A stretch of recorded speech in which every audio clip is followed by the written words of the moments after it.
La loi, qui possède une ombre des biens à venir et non l'exacte représentation des choses, ne peut jamais, par les mêmes sacrifices qu'on offre perpétuellement chaque année, amener les assistants à la perfection. Autrement, n'aurait-on pas cessé de les offrir, puisque ceux qui rendent ce culte étant une fois purifiés n'auraient plus eu aucune conscience de leurs péchés? Mais le souvenir des péchés est renouvelé chaque année par ces sacrifices, car il est impossible que le sang des taureaux et des boucs ôte les péchés. C'est pourquoi Christ, entrant dans le monde, dit « Tu n'as voulu ni sacrifice ni offrande, mais tu m'as formé un corps. Tu n'as agréé ni holocauste ni sacrifice pour le péché. Alors j'ai dit « Voici, je viens. Dans le rouleau du livre, il est question de moi pour faire, ô Dieu, ta volonté. » Après avoir dit d'abord « Tu n'as voulu et tu n'as agréé ni sacrifice ni offrande, ni holocauste ni sacrifice pour le péché, ce qu'on offre selon la loi. » Il dit ensuite « Voici, je viens pour faire ta volonté. » Il supprime ainsi la première chose pour établir la seconde. C'est en vertu de cette volonté que nous sommes sanctifiés par l'offrande du corps de Jésus-Christ une fois pour toutes.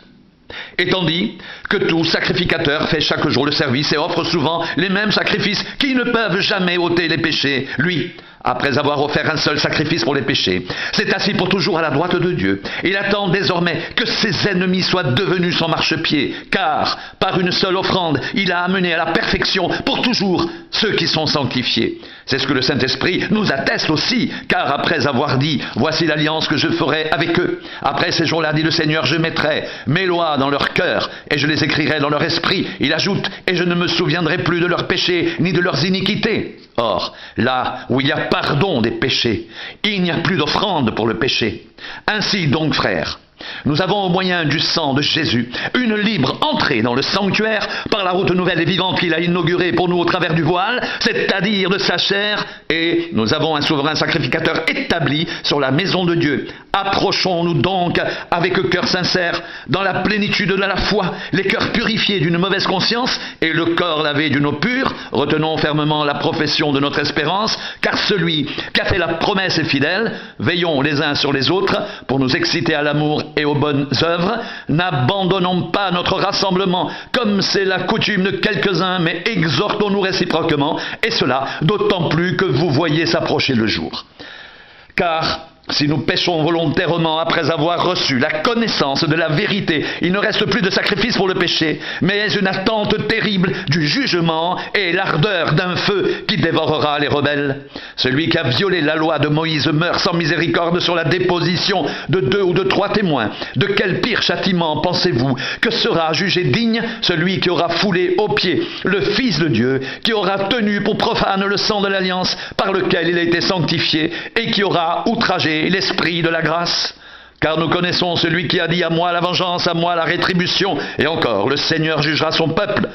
C'est une chose terrible de tomber entre les mains du Dieu vivant. Souvenez-vous de ces premiers jours où, après avoir été éclairés, vous avez soutenu un grand combat au milieu des souffrances, d'une part exposé comme en spectacle aux opprobres et aux afflictions, et de l'autre vous associant à ceux dont la position était la même. En effet, vous avez eu de la compassion pour les prisonniers et vous avez accepté avec joie l'enlèvement de vos biens, sachant que vous avez des biens meilleurs et qui durent toujours. N'abandonnez donc pas votre assurance à laquelle est attachée une grande rémunération, car vous avez besoin de persévérance, afin qu'après avoir accompli la volonté de Dieu, vous obteniez ce qui vous est promis. Encore un peu de temps. Celui qui doit venir viendra, et il ne tardera pas. Et mon juste vivra par la foi. Mais s'il se retire, mon âme ne prend pas plaisir en lui. Nous ne sommes pas de ceux qui se retirent pour se perdre, mais de ceux qui ont la foi pour sauver leur âme. Or, la foi est une ferme assurance des choses qu'on espère, une démonstration de celles qu'on ne voit pas. Pour l'avoir possédée, les anciens ont obtenu un témoignage favorable. C'est par la foi que nous reconnaissons que l'univers a été formé par la parole de Dieu, en sorte que ce qu'on voit n'a pas été fait de choses visibles. C'est par la foi qu'Abel offrit à Dieu un sacrifice plus excellent que celui de Caïn.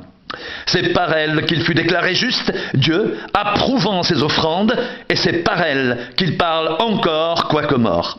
C'est par la foi qu'Enoch fut enlevé pour qu'il ne voie point la mort, et il ne parut plus, parce que Dieu l'avait enlevé, car avant son enlèvement, il avait reçu le témoignage qu'il était agréable à Dieu. Or, sans la foi, il est impossible de lui être agréable, car il faut que celui qui s'approche de Dieu croie que Dieu existe et qu'il est le rémunérateur de ceux qui le cherchent. C'est par la foi que Noé, divinement averti des choses qu'on ne voyait pas encore et saisi d'une crainte respectueuse, construisit une arche pour sauver sa famille. C'est par elle qu'il condamna le monde et devint héritier de la justice qui s'obtient par la foi. C'est par la foi qu'Abraham, lors de sa vocation obéite, est parti pour un lieu qu'il devait recevoir en héritage et qu'il partit sans savoir où il allait. C'est par la foi qu'il vint s'établir dans la terre promise comme dans une terre étrangère, habitant sous des tentes, ainsi qu'Isaac et Jacob, les co-héritiers de la même promesse. Car il attendait la cité qui a de solides fondements, celle dont Dieu est l'architecte et le constructeur. C'est par la foi que Sarah elle-même, malgré son âge avancé, fut rendue capable d'avoir une postérité parce qu'elle crut à la fidélité de celui qui avait fait la promesse. C'est pourquoi, d'un seul homme déjà usé, naquit une postérité nombreuse, comme les étoiles du ciel, comme le sable qui est sur le bord de la mer et qu'on ne peut compter. C'est dans la foi qu'ils sont tous morts, sans avoir obtenu les choses promises, mais ils les ont vus et salués de loin, reconnaissant qu'ils étaient étrangers et voyageurs sur la terre. Ceux qui parlent ainsi montrent qu'ils cherchent une patrie. S'ils avaient eu en vue celle d'où ils étaient sortis, ils auraient eu le temps d'y retourner.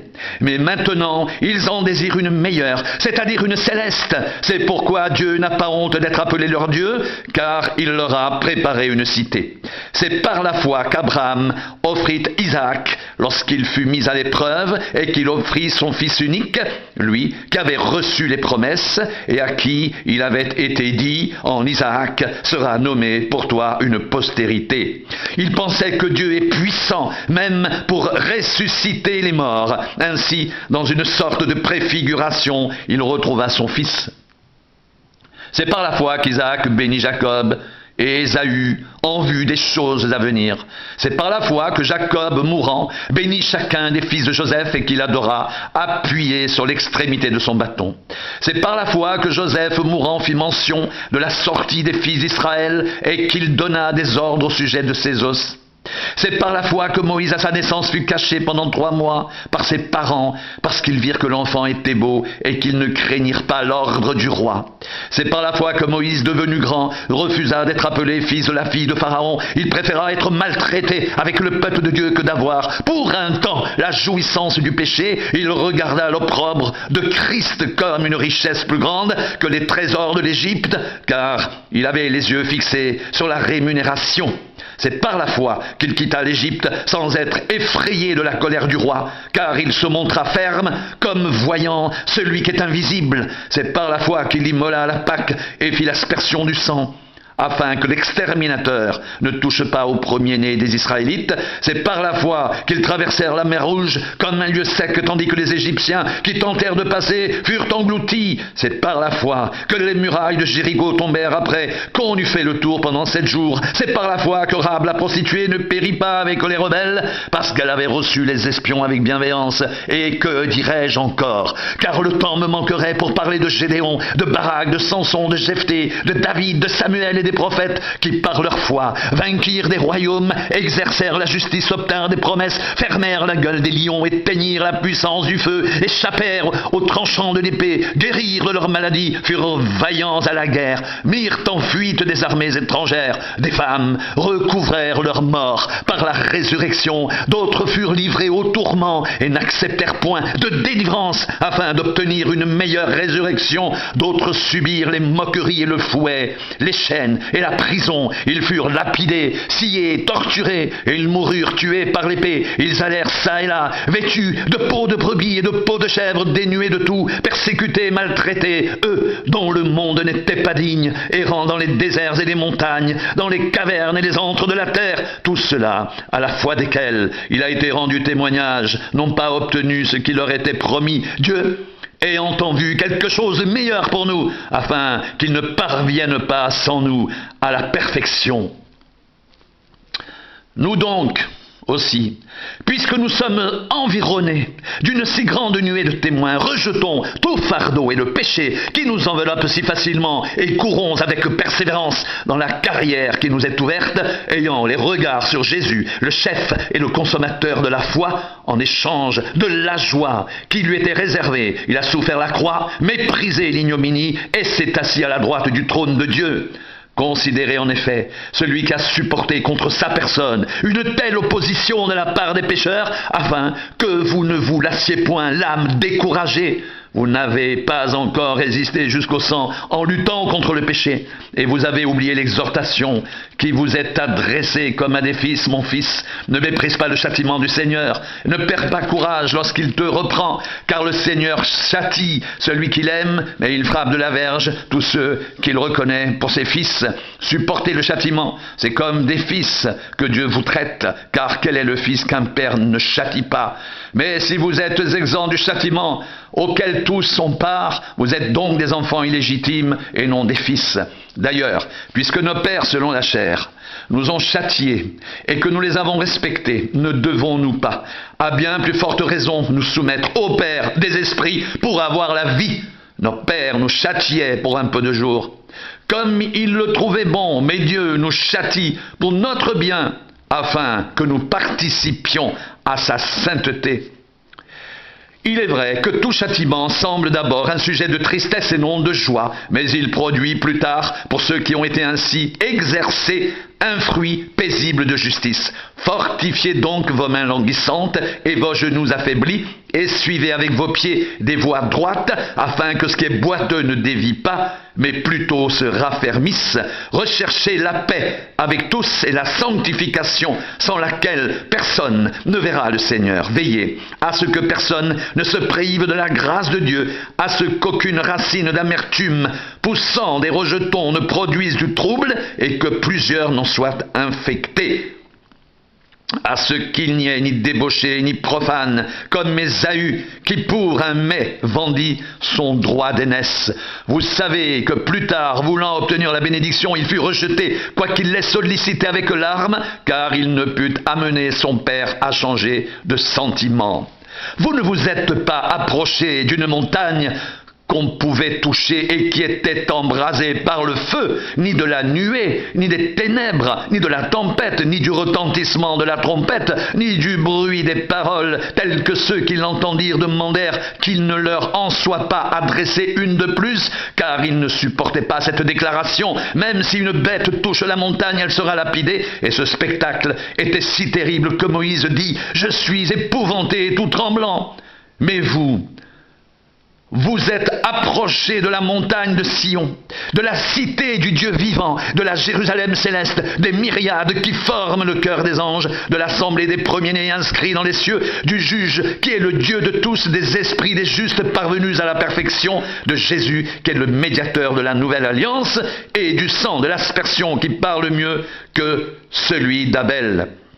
Gardez-vous de refuser d'entendre celui qui parle, car si ceux qui refusèrent d'entendre celui qui publiait des oracles sur la terre n'ont pas échappé, combien moins échapperons-nous si nous nous détournons de celui qui parle du haut des cieux, lui dont la voix ébranla alors la terre, et qui maintenant a fait cette promesse, une fois encore j'ébranlerai non seulement la terre, mais aussi le ciel. Ces mots, une fois encore, indiquent le changement des choses ébranlées comme étant faites pour un temps, afin que les choses inébranlables subsistent. C'est pourquoi, recevant un royaume inébranlable, montrons notre reconnaissance en rendant à Dieu un culte qui lui soit agréable, avec piété et avec crainte, car notre Dieu est aussi un feu dévorant.